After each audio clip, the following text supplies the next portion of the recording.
And for the time, very slowly, one union at a time, the unions are being won over to a more sensible approach to immigration. But right now, but that's eroding. As fewer Americans want to do construction work, fewer Americans want to be laborers, fewer Americans want to work as certified nurses' aides in the hospitals, et cetera, et cetera. So, you know, that is being reduced, and the majority leader of the Senate in January said he hopes in September to begin a debate about changing immigration laws at this time. So I don't know, did I answer your question? Yes, definitely. I think unions probably stand between getting the upper level and the agricultural pieces. Right, the janitors are pro-immigrant, the pipe fitters are still anti-immigrant. But the carpenters, you know, have been moving over, okay, and that's happening. They see that the future is immigrants. Of the, you know, we talk about 12 million undocumented immigrants. In addition to that, there's another 24 million documented immigrants. They either have their green card, they're totally legal, or they are citizens, and those are the people entering into the unions, and they don't so much like the anti-immigrant stuff that they hear in the unions or elsewhere. And that's also been a factor in elections, including right here in our district. So let me do this. Question 1, 2, 3, 4, 5. I'll take it from the back forward. Yes, sir. What is the estimate of unemployed that might profit by or benefit by the availability to them of the jobs now taken by the undocumented? I think another way of wording that question is, hey, Philip, if they weren't here, instead of landscaping paying $10 an hour, it would pay $15 or $18 an hour, and that would elicit Americans to take those jobs. Yeah. Or they're related questions, okay? Well, the answer to that comes from the dismal science, economics, which, as we've recently learned, is more dismal than we ever could have imagined, okay? But there's, you know, sort of studies that go both ways, but if you kind of clump them all together and look at the average, what they're saying is that the benefit to the economy of the immigrants being here grows the economy, meaning that yet other jobs are created. So here's an American who perhaps doesn't have very high level skills, and if the immigrants weren't here, he might or might not be doing construction labor or landscaping, etc. But because the immigrants are here, he is frequently going to be made the foreman of the job because he's the one who speaks English. Okay, so it sort of cuts both ways. On the one hand, but I think the economic studies show at the very bottom of the economic ladder, job ladder, that yes, immigrants are hurting that bottom 2 or 3%, but they are adding at other levels. Question over here?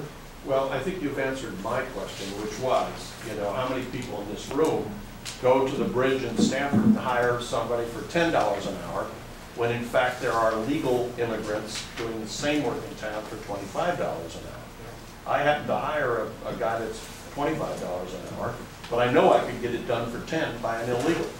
What would happen if we didn't have those people there, that the people in town would migrate up to pay the fair wage to the legal immigrants? Right, okay, good. I'm not sure if I can quite answer your question with the hammer right on the nail there, but let me try explaining one way of thinking of it is this way. We have 12 million undocumented immigrants here doing this work. That is 5% of the American workforce. You know, they're doing chickens out in the Midwest, they're cutting grass here, etc. Now, if they disappear, our economy doesn't drop 5%. There's a synergism to this sort of thing, and it's likely to drop more than that. So now there's going to be fewer jobs for people to take. And that's one way of answering it. Another way of answering it. Right now, because you can get people to cut grass for $10 or $12 an hour, you're getting 100 people are cutting their entire lawn of, you know, an acre, 10 acres, whatever it is.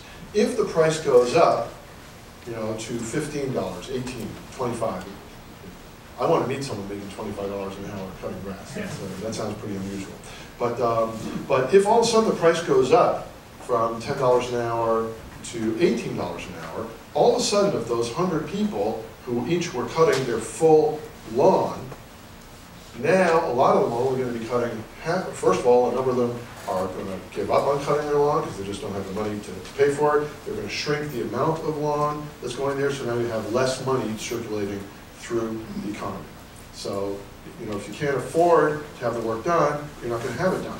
If the chicken factories, all of a sudden, instead of paying $10 an hour to slice open the chicken and take out the gizzard and the rest of it, are now paying $20 an hour or whatever, the price of chicken is going to go up. People are going to eat less chicken. That factory is going to slow down. There's going to be less money pumping through the economy. Okay, so I think we have 1, 2, 3, and then we'll move over to this side. Yes, sir. Isn't there a program wherein illegal immigrants can serve in the Army, Navy, or Marine Corps, Air Force, with distinction, with no black marks on his record, for a full hitch? Only in time of war.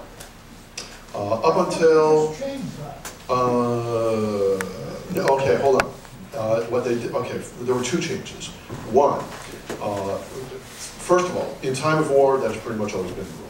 That's number 1. Number 2, prior to January of 2007, if an illegal, this is really wild, if an illegal immigrant bought himself a fake green card for $50, you know, on Flatbush Avenue in Brooklyn, and fooled the Army recruiter, and they let him in, he could then, in fact, go straight from illegal to defending the country with a gun in his hand, putting his life on the line for us, to citizenship, okay? And in fact, one of the very first soldiers to die in the invasion of Iraq was an illegal immigrant who snuck into the Army. After 9/11, during the period of 9/11, I rented an office space in the back of a building. The same building in the front had the Army recruiter's office.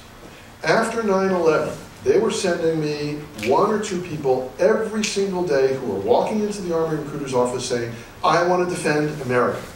And they'd say, do you have papers? They'd say, no. They'd say, go see the immigration lawyer. And there was nothing I could do to fix it. I had an Argentinian retired colonel from the Argentinian army who fully trained, ready to rock and roll, and go to Iraq, and there was nothing he could do to help us.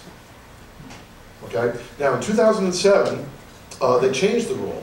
Now, you must have papers, or you have to get special dispensation directly from the Secretary of Defense with their original signature on it. To the best of my knowledge, that's never happened. Now, the recent change, sometime in the last few months, was if you are legally here on a temporary visa, work, student, visit, then you can join the Army. Okay, but that 12 million undocumented immigrants, they're out in the cold, including the several hundred who came to my office right after 9/11. And then, yes, sir. On Ed's question about the laws that didn't go into enactment in 2005 or 2006, it sounds like it was rejected because of either special interest or regional preference or things like that. Were there any, as the law as proposed, was it going to be a good law to fix it? Or was it just full of faults that wasn't a good law? Well, clearly, if everybody agreed it was a good law, well, one would think it would. Not necessarily, absolutely.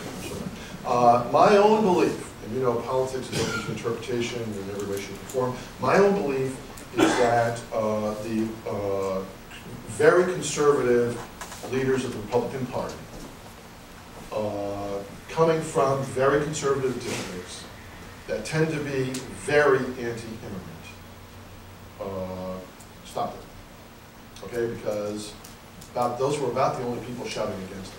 It would have fixed some of the problem. Well, it would have fixed the problem that now we would have had some way for Jean-Pierre to come here and cut lawns in Darien, and it would have fixed the problem for his brother, Jacques, whatever,